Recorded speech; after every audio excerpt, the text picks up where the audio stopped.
আসসালামু আলাইকুম, আমি আব্দুর রহমান জয়। 3D ম্যাথস লার্নিং সিরিজে আপনাদের স্বাগত জানাচ্ছি। আমাদের আজকের টপিকস হচ্ছে পাথ অ্যানিমেশন। পাথ অ্যানিমেশন হচ্ছে একটা নির্দিষ্ট রোটেশনে কোনো একটা অবজেক্টকে মুভ করানো, এবং সেই পাথটা যে কোনো রকম হতে পারে। আমরা যে কোনো ক্রিয়েশনস টুল দিয়ে আমরা এটা তৈরি করতে পারি। একটা সিম্পল নির্দিষ্ট একটা রুট আমাদের ক্রিয়েট করা। ধরুন এটা হচ্ছে আমার অবজেক্ট আর এটা হচ্ছে আমার পাথ। এই অবজেক্টটা এই পাথকে ফলো করে এভাবে মুভ করবে। তো এটার জন্য আমাদের যেটা করতে হবে, ফার্স্টে আমরা অবজেক্ট সিলেক্ট করব। অবজেক্ট সিলেক্ট করার পরে আমরা এখান থেকে চলে যাব হচ্ছে মোশন।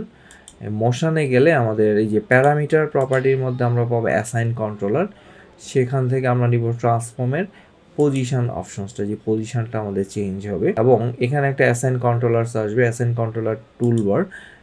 এই টুলবার থেকে বা পপ আপ মেনু থেকে আমরা চুজ করব হচ্ছে পাথ কনস্ট্রেইন্ট। হ্যাঁ, তো এই পাথ কনস্ট্যান্ট দেওয়ার পর আমরা এই পাথের সাথে, যেমন আগে একটা ছিল, এটাকে আমরা ডিলিট পাথ করে দিই, যেমন অ্যাড পাথ করে দিলে সে পাথের স্টার্টিং পয়েন্টে সে সেটা চলে যাবে। এখন এখানে আমার কাজ শেষ। আর এখানে একটা অপশনস বাই ডিফল্ট থাকে না। এখন যদি আমি অ্যানিমেশনসটা করি, তাহলে আমি দেখব এই পাথকে সে ফলো করতেছে, বাট এই ফলোটা হচ্ছে একটা আনইউজুয়াল। মানে এটা ঠিক এটার যেই কোঅর্ডিনেটটা, সেটা পাথের কোঅর্ডিনেটের সাথে ম্যাচ করছে না। তো আমরা এখানে যেটা করতে পারি, এই যে ফলো বসিয়ে দিই, ফলো বসিয়ে দিলে, এবং আমি যদি ফ্লিপটা তুলে দিই, ও পাথকে ফলো করবে। আবার ফ্লিপ তুলে দিলে সে উল্টা দিক থেকে যাবে। তো আমি দুটো স্টেপ বাই স্টেপ দেখি। এই যে এখন সে পাথকে ফলো করতেছে। আবার আমি যদি চাই যে এটাকে রিভার্স, মানে উল্টা হয়ে ঘুরবে, তাহলে আমরা ফ্লিপ করে দিতে পারি। এখানে আরও কিছু জিনিস আছে, যেমন আমরা এখন এক্স কোঅর্ডিনেটে ফলো করছি। আমি যদি ওয়াই কোঅর্ডিনেটে চাই, তাহলে সে কীভাবে ফলো করতেছে, এই যে। আবার আমি যদি চাই জেড কোঅর্ডিনেটে ফলো করবে, তাহলে সে কীভাবে ফলো করবে, এই যে। It depends. তো এই হচ্ছে মোটামুটি পাথ ফলো অ্যানিমেশন। এটার জন্য আমাদের টাইম লাইনে অটো কি প্রেস করে ওরকম মুভের দরকার নেই। এটা একটা অটোমেটিক প্রোগ্রাম।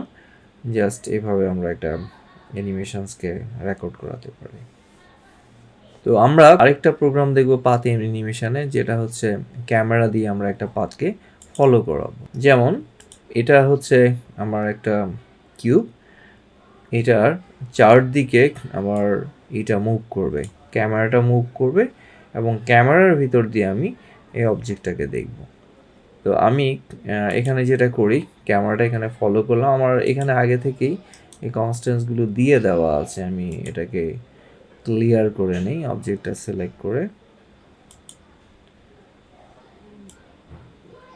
এগুলো একবার করা থাকলে তখন আর নতুন করে করতে হয় না। হ্যাঁ, আমার এর আগে একবার আমি এই জিনিসটা টেস্ট করেছিলাম। জাস্ট এখান থেকে আমরা পাথ কনস্ট্যান্টটা নিয়েছিলাম, সেম অ্যাজ আগের মতো, যে আপনার যখন যেটা টিক মার্ক করা থাকে সেটা যেমন মেক ডিফল্ট, এটা নাই করে দিই।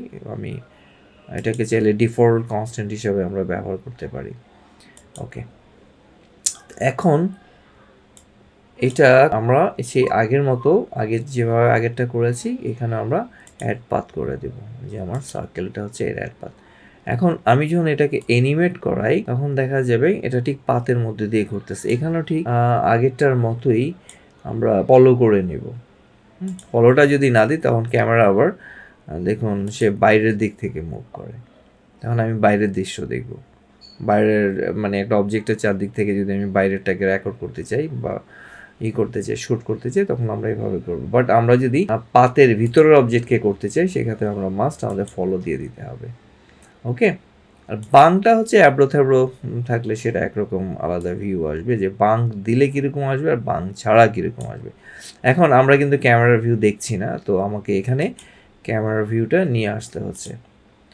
ঠিক আছে, এখন আমি যদি এটা এভাবে চালাই, তো এখন এটা এতটাই বড় হয়ে গেছে যে ওর মুভমেন্টটা দেখেন, ওর ভিতরে চলে গেছে বাং দেওয়ার কারণে। এটা আমরা তুলে দেবো, এটা আনইউজুয়াল একটা থিংস, এটা আমাদের এখন দরকার নেই।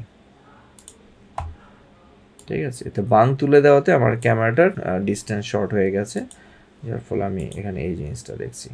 বেশ সুন্দর একটা ডিসপ্লে। সাধারণত আমরা বিভিন্ন অ্যাডের জন্য এরকম ডিসপ্লে ক্রিয়েট করি, ক্যামেরা অ্যানিমেশন উইথ পাথ।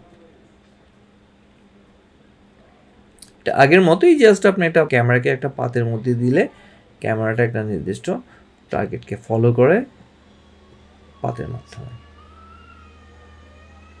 তো আশা করি আপনারা নির্দেশ বুঝতে পারছেন। তো আমরা আমাদের অ্যানিমেশনকে সহজ করার জন্যই মূলত এরকম পাথ ক্রিয়েট করে থাকি। এখন আমরা এর বিভিন্ন অপশনসগুলো যদি দেখি আগের মতো, যেমন আমি যদি ওয়াই কোঅর্ডিনেট এটাকে দেখি, তখন সে দেখুন বাইরের দিক থেকে সে দেখাচ্ছে, মানে আমার পাতের বাইরের ভিউটা সে দেখাচ্ছে। আবার আমি যদি জেড কোঅর্ডিনেটেশনে যাই তখন আবার সে অন্যভাবে দেখাচ্ছে, সেটা একটা আলাদা মজার জিনিস। ঠিক জেড অনুযায়ী জেডকে সে ফলো করছে। হ্যাঁ, এই যে জেড এই যে উপর নিচে যাচ্ছে, আমি যদি এটা এইভাবে দিই তখন দেখেন অ্যানিমেশনটা কীভাবে হচ্ছে, বা এইভাবে যদি দিই তখন এটা এইভাবে কীভাবে আসছে।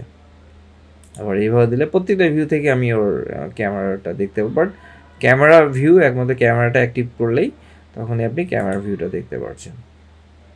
তো আমরা চাইলে এভাবে করতে পারি, আর আমরা চাইলে এক্স কোঅর্ডিনেটর সেটাকে করতে পারি। আবার ফ্লিপ চাইলে সেটা ঠিক উল্টা দিক থেকে, মানে বাইরের দিকে সুইচ করবে।